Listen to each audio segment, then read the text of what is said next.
Hello and welcome to this short tutorial about how to use Blender. Basically it's a powerful 3D animation tool. It's available for free and it's very versatile. So all you do is you look in your search engine for Blender, and if you get past the Amazon Blender, food blenders, then you're basically looking for blender.org. Now, download Blender. The latest version is 2.93.5. You can download it for Windows or Mac OS or Linux. I've got Windows. I've already got it installed. The installation is pretty easy. Basically, you click on that, download it, then you click on the download and it should install automatically. I'll probably ask you a few questions like where do you want to put this file, etc. But other than that, it's pretty easy, and once you've installed it, it's easy to use as well. Well, kind of easy to use. So anyway, I've installed it already. So I've got it over here on my desktop. There we go. It's loading. So the first thing you'll see is this default cube. Now, in order to manipulate this, just to have a play around with to start with, you can click and hold the middle mouse button. If you're lucky, or it might be a good idea to get one with a roller ball on it, a roller, so that you can move in and out, easier.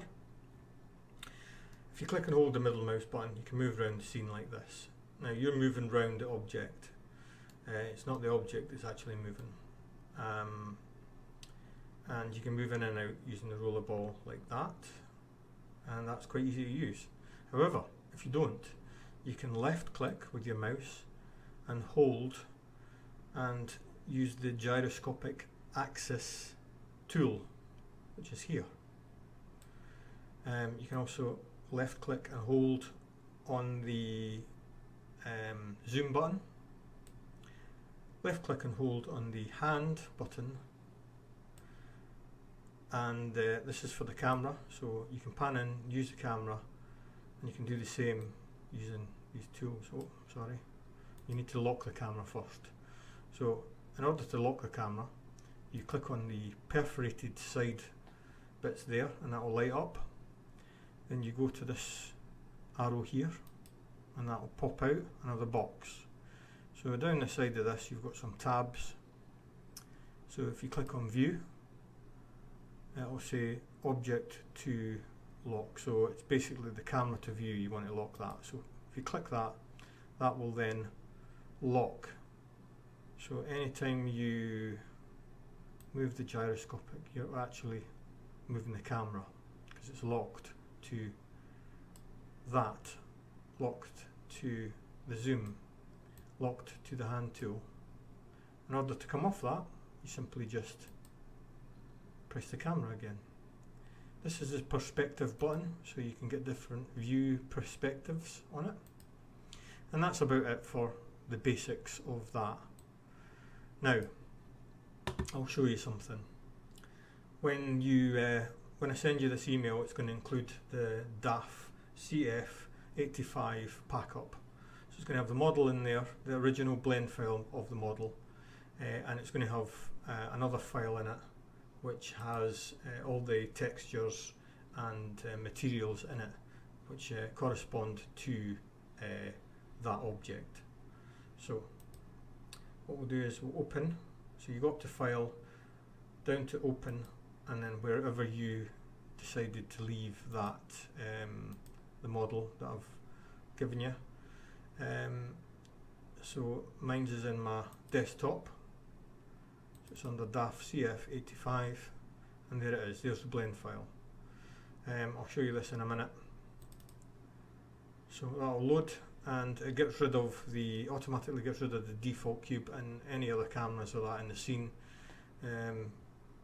So once it's loaded, it loads automatically into these are the shader buttons, or view view buttons, I guess. It's just another selection of wireframe mode, solid mode, shading mode and render mode.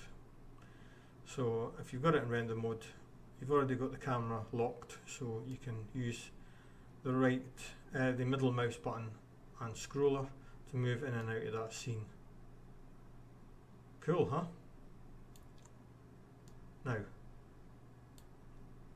if you want to change the scenes up at all, you can do that. You can just simply delete all of this. Basically, click on it, delete it, and that will get rid of it. And to bring it back in again, well, you simply just undo it. You just press Control and then Z or Z, and it will pop back into the scene again. In order to actually import these, that's a different video, because it's about using an image tool, and you've got to make sure you've got it selected and set up and everything. There is better tutorials out there than the one I'm giving you, more in depth about how to use all the features of Blender, but this is good for just a beginning sort of tutorial of how to manipulate this scene. So there you go. Once you've decided that you want to render this image, so you've got it in a position where you want to take a picture of it, so you go to render and then you go to render image, and that will render the image out. It will take out all the lighting and the guides, the guides on it basically. So there we go, you can move in and out using the same method, using the same middle mouse button, and that's it, rendered. So in order to save it, you go up to image and then you save as, and it will basically save as a PNG. It's kind of the default setting, and you can type in what file name you want to call it and then just save image as. But I've no need to save it, so anyway, that's that rendered. And to come out of that, you just click on the top cross button there. Now, in order to play around with the scene a little bit, you can make the lighting brighter. So these are the guides I'm talking about. So basically this is a light and there's the guide. So when you render it, it doesn't show that, it doesn't show the light or anything. This here is an empty, it's an empty cell, it's an empty object. So it doesn't actually, it's not actually part of the scene as such, but it does control all this, everything on this model is parented to this empty object. So if you press G, you can move it around.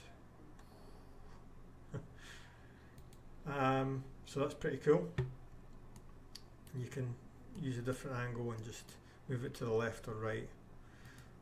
By the way, if you press G and any of the access buttons, so Z, X or Y, it will move it in that direction. And all you need to do is press G and the middle mouse button and it will do that. Excellent. So I might point out that I'll just leave them loose as they are, but if you want to move any of the objects, you must use the empty, because if you click on, like say, that wheel, or accidentally click on that wheel or anything, it will move the wheel, which isn't ideal because it's not actually joined together. If you wanted to move this grab handle, I've got it in edit mode, so you just use, it's in object mode there, you just select that, not the scene, this, so that lights up, then go to edit mode, and then you'll see that I've already highlighted the pivot point that I require. So if you go to mesh and you want to snap your cursor to this selection, so that will snap that to the middle there. You can actually move it from the cursor, you don't need to move the pivot point at all, the origin point. So there we go, that's that.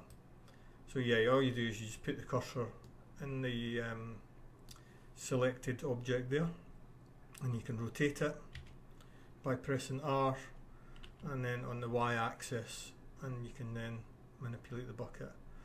The only problem is it's not actually routed to this. I mean, this whole lorry model is just basically for show. There's no actual working parts in it or anything else like that as such, but you can diversify a little bit and use and move the grab handle, I guess.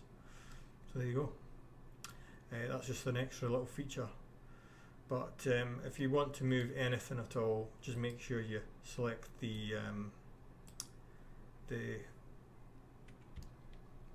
empty over there, which is controlling all of this, the whole model. So there we go. I hope this tutorial helps you in the basics. If you want to find out any more information, there's lots of videos out there on YouTube. I recommend you look for the Blender Guru, or is it Andrew Price his name is. There's also a guy called Stephen Scott. He's I can't mind what his YouTube channel is called. Anyway, he's on YouTube, Stephen Scott. He's a Scottish guy, and he basically does good models as well. So either of them two to get you started. But there you go. Asheville aggregates have a 3D model you can use. If you've got any other questions or that, or you want me to help you with anything, just give us a shout. I'll either be on Instagram or you can just give us an email. Hope this helps.